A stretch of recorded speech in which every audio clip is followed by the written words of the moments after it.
West Coast wildfires raging, turning the skies orange and red, high schools and universities back open for classes. So how are those communities handling the coronavirus? And NFL football is back.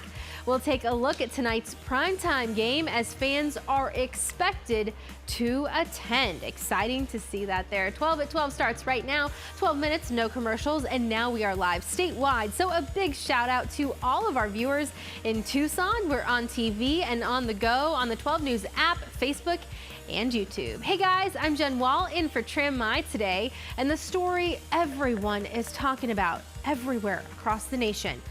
This is dozens of wildfires are burning on the West Coast. People in California and Oregon, just heartbreaking, forced to leave their homes as those blazes rage, showing images like this of orange and red skies that are covering areas all over the West Coast. Now, some residents who were forced to leave are being able to get back home, but many are finding there's not much left. The fast-moving Alameda fire in Oregon spread north and quickly forced evacuations and destroying homes and businesses in its wake.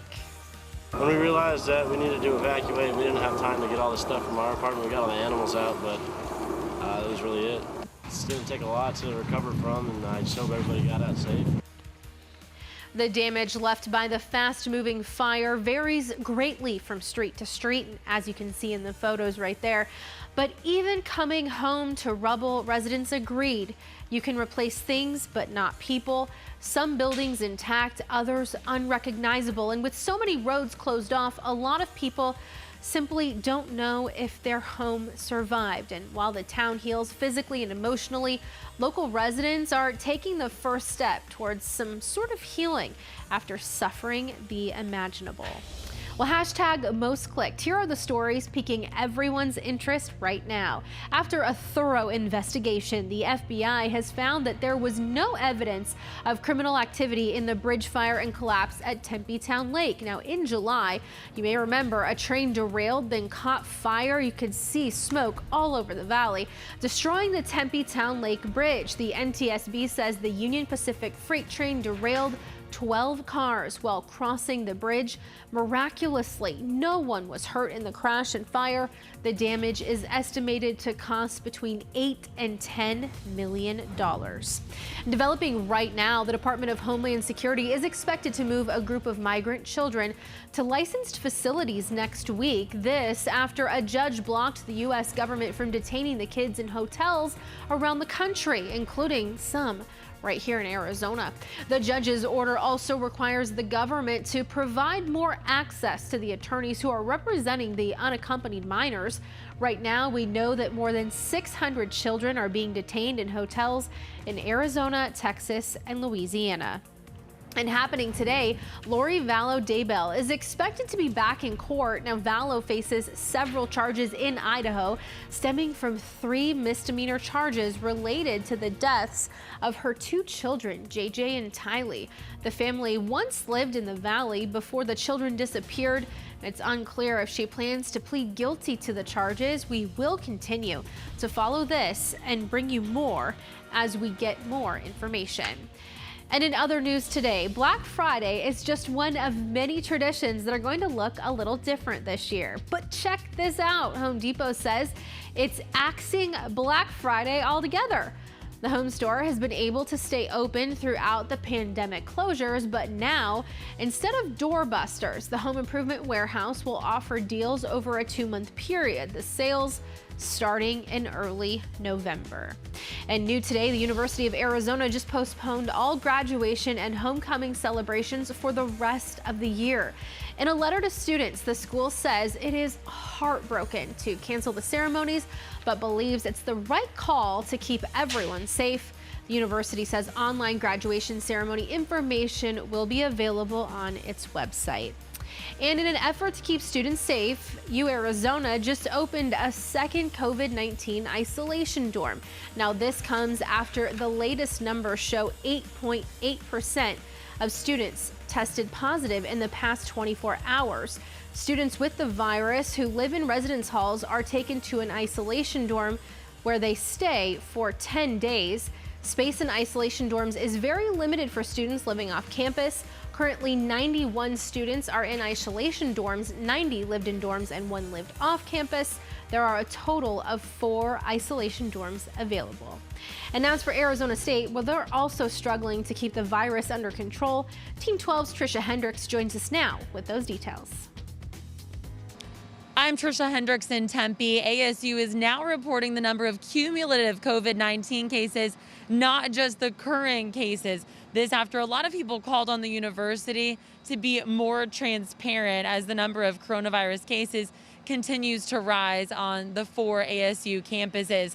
Now the university is reporting more than 1,300 students have tested positive, and that's since August 1st, and more than 600 have recovered and since been released.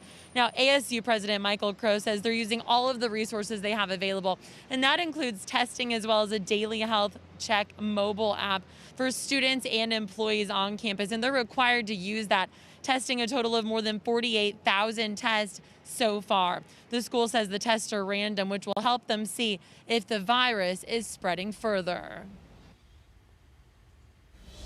All right, thank you, Trisha. Well, time now to get your forecast 411 with Crystal Henderson. It has been a wild ride of temperatures and all kinds of different things over the valley in the last few days. Hey, Crystal. Many of us feeling like this meme. Yeah, doing our happy dance, living on cloud 9 with these terrific temperatures. That's a feeling we get when there's not a 1 triple-digit high in the forecast. Oh yeah, in fact, temperatures running about 10 degrees below average across the state, cutting it off at 90 degrees in Tucson, low 90s in Phoenix, Parker, Lake Havasu. Lovely looking afternoon in Payson and Prescott in the mid 70s. We have a high of only 65 in Flagstaff. Well, what do you expect when temperatures fell off the deep end this morning, resetting a more than century-old record cold low in Flagstaff, slipping all the way down to 27. The Grand Canyon is wiping the floor with its old record, beating it by double digits, falling all the way to 27, also chilling down into the 20s in Greer and Heber, setting new record morning temperatures. These aren't the kind of records we're used to setting. In fact, it's official. The numbers have been crunched. And for all of Arizona, our summer bummer bullet points are hottest and driest on record. And the records go back to 1895. That, in combination with the winds, has been spelling trouble, especially in California. We don't have any red flag warnings in place today, except for in Oregon, where we're seeing some higher levels there for the fire weather danger, but we're keeping it in the 1s and 2s in Arizona. But dry, hotter weather is going to be the theme as we give you a sneak peek into the weekend. All right, thank you, Crystal. Looking good. Well, in more news making headlines this noon, Phoenix City Council has rejected the proposal to paint a Black Lives Matter mural on a street in downtown Phoenix. Now, it would have been on 3rd Street, right next to Talking Stick Resort Arena. The city says they rejected the proposal because of regulations about markings on streets, along with concerns for safety. And now over to Hollywood, where more men are coming forward accusing actor Kevin Spacey of sexual assault. Yesterday, Star Trek Discovery actor Anthony Rapp was one of 2 men who filed a lawsuit against Spacey. Both men are accusing the actor of sexual assaults in the 1980s when both plaintiffs were teens. And over to D.C. now, as President Trump just announced his Supreme Court nomination list.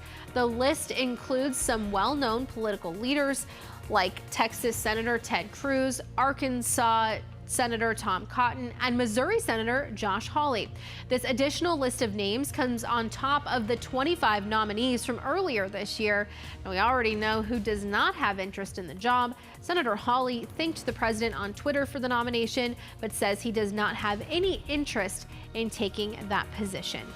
And the NFL season officially starts tonight. Feeling so good to be able to say that, with the Kansas City Chiefs hosting the Houston Texans, and fans will be allowed in the stands tonight. You can see some of our signage that we have out here right now. In the Power and Light District, coronavirus isn't sidelining the party. This has always been the place where Kansas City comes to watch their favorite teams. It's just changing the playbook. Safety is top of mind for the first Chiefs watch party of the season. We've added a lot of layers of safety precautions. We have signage up everywhere, reminding people wear your mask, stay 6 feet apart. Capacity is cut to about 10% at the KC Live block. Tables are spaced out. Some are reservation only. Some will be first come, first served. Decals show where to stand in line for the bar. There's dividers that kind of provide that extra layer of protection between the bartender and the guest.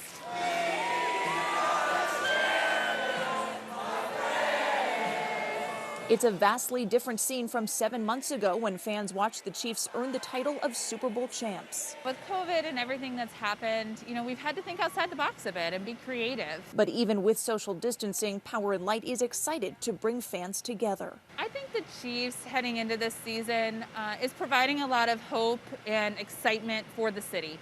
I think people are looking forward to this. It's something that they can really get behind collectively. No, definitely excited for NFL football to kick off. It'll start right here at 4 p.m. Arizona time. And after NFL kickoff, the game will air on NBC, followed by an all-new episode of Cardinals Locker Room. That show is slated to start at 8:30, but that's only if the game runs on time. And after our brand new episode of Cards Locker Room, you can catch 12 News at 10 for all of the day's big stories. So keep it locked here on 12 News for all the football fun. And that's your 12 at 12, the facts on everything you need to know in just 12 minutes, no commercials. We're always on anywhere, anytime on 12news.com, the 12 News app, and our socials as well. We'll see you again soon. Thank you so much for tuning in.